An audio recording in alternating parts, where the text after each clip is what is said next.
Assalamualaikum warahmatullahi wabarakatuh. Halo semuanya, perkenalkan nama saya Baida Marhama, biasa dipanggil Balida.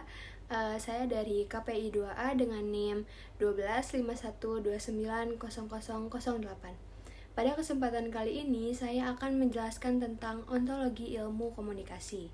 Komunikasi adalah bagian tak terpisahkan dari kehidupan manusia. Setiap hari, manusia berbicara, mengirim pesan, atau mengekspresikan diri melalui bahasa tubuh dan ekspresi wajah. Ilmu komunikasi mempelajari proses ini agar pesan dapat tersampaikan dengan jelas, menghindari kesalahpahaman, dan memperkuat hubungan antar individu. Namun, memahami komunikasi bukan hanya sekedar melihat aktivitasnya saja, tetapi juga hakikatnya. Disinilah peran ontologi, yang membantu memahami apa yang sebenarnya terjadi saat manusia berkomunikasi dan bagaimana proses serta makna pesan terbentuk. Dengan ontologi, komunikasi tidak lagi sekedar aktivitas sehari-hari saja, tetapi menjadi realitas yang dapat dianalisis dan dipahami secara mendalam, terutama di era modern dengan teknologi dan media sosial. Secara bahasa, ontologi berasal dari bahasa Yunani, yaitu dari kata ontos yang berarti yang ada dan logos yang berarti ilmu. Sehingga, secara sederhana, ontologi berarti ilmu yang membahas sesuatu yang ada.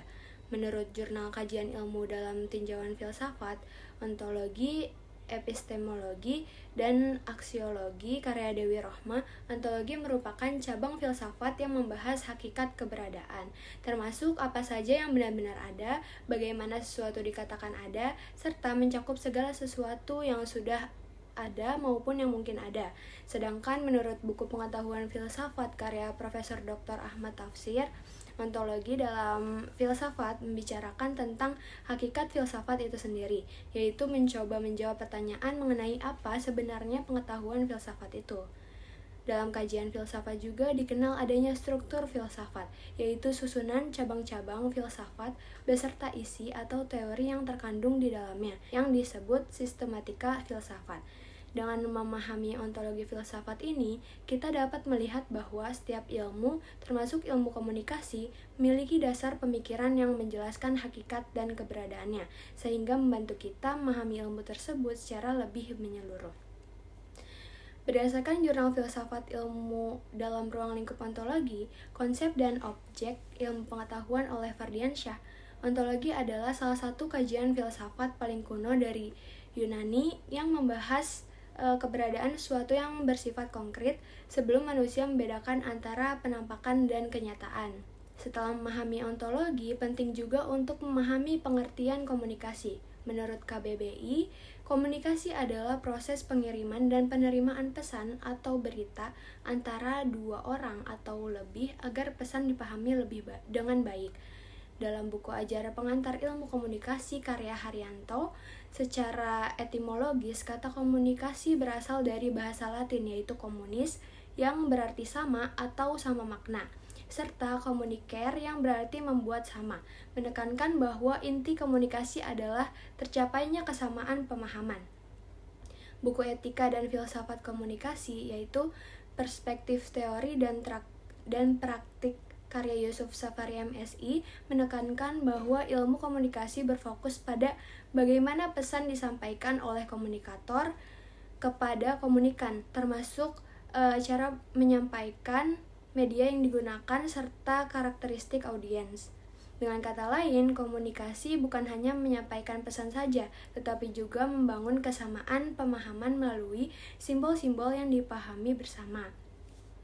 Ontologi dalam ilmu komunikasi membahas hakikat komunikasi itu sendiri, yaitu apa yang sebenarnya terjadi ketika manusia berkomunikasi. Berdasarkan buku Ontologi Ilmu Komunikasi pada halaman 35, fokus kajian ontologi pada bukan sekedar aktivitas penyampaian pesan saja, tetapi juga keberadaan dan kondisi pelaku komunikasi. Agar komunikasi dianggap sesuai ontologi, pelaku komunikasi harus memiliki akal budi yang sehat, karena akal budi menentukan apakah pesan dapat dipahami, dimaknai, dan masuk dalam realitas komunikasi yang sesungguhnya. Jika pelaku komunikasi tidak sadar atau tidak mampu berpikir dengan jernih, proses penyampaian pesan tersebut tidak termasuk komunikasi menurut kajian ontologi. Inti ontologi ilmu komunikasi adalah melihat komunikasi sebagai proses nyata antara manusia yang sadar, berakal sehat, dan mampu memahami makna pesan itu sendiri. Kemudian beberapa ahli memberikan pandangan terkait ontologi komunikasi. Septon Littlejohn menekankan bahwa ontologi ilmu sosial termasuk komunikasi berkaitan dengan interaksi sosial dan keluasan eksistensi kemanusiaan.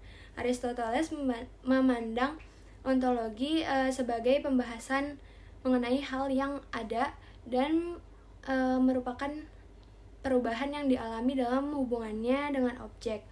Kemudian Anton Becker menyatakan bahwa ontologi mempelajari objek ilmu secara material dan formal, khususnya yang bersifat empiris. Jujun S. Surya Sumantri menegaskan bahwa ontologi menetapkan batas ruang lingkup wujud yang menjadi objek penelaah serta menafsirkan hakikat realitas. Kemudian terakhir Dalianggi melihat ontologi sebagai bagian dari filsafat dasar yang mengungkapkan makna dan sifat dasar kenyataan. Tujuan komunikasi seperti dijelaskan dalam buku Rintisan Pemikiran Filsafat Komunikasi Pancasila di halaman 7 adalah menciptakan saling pengertian dan mendorong kerjasama. Tujuan ini tercapai ketika komunikasi terjadi secara nyata dan bermakna, melibatkan manusia yang sadar dan mampu memahami pesan. Proses komunikasi memiliki unsur-unsur pokok, yaitu pengirim isyarat, media yang digunakan untuk menyampaikan pesan, dan penerima yang menafsirkan pesan. Menurut jurnal La Roiba yang mengutip Filippo, komunikasi berhasil ketika pengirim dan penerima menyamakan makna pesan sehingga tujuan komunikasi tercapai. Konteks komunikasi dapat bervariasi, mulai dari komunikasi interpersonal yang terjadi dengan diri sendiri, antar personal antara dua orang, komunikasi dalam kelompok kecil, organisasi, komunikasi publik, masa melalui media, hingga komunikasi lintas budaya.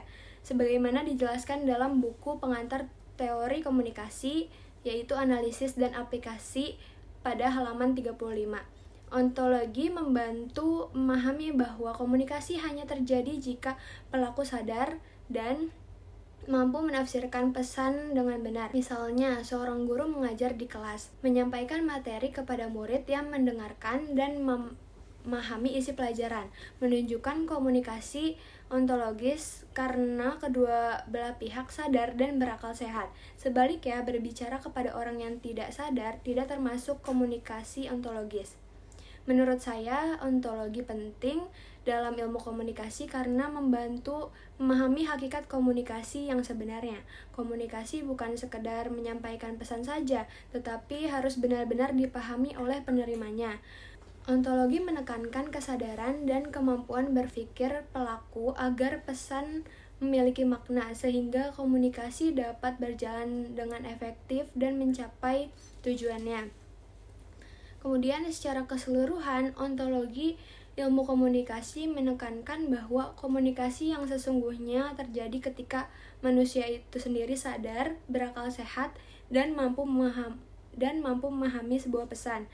Dengan mempelajari ontologi, komunikasi tidak hanya menjadi aktivitas, tetapi juga proses bermakna yang mempertimbangkan tujuan, makna, dan realitas pesan, sehingga komunikasi lebih efektif dalam kehidupan sehari-hari.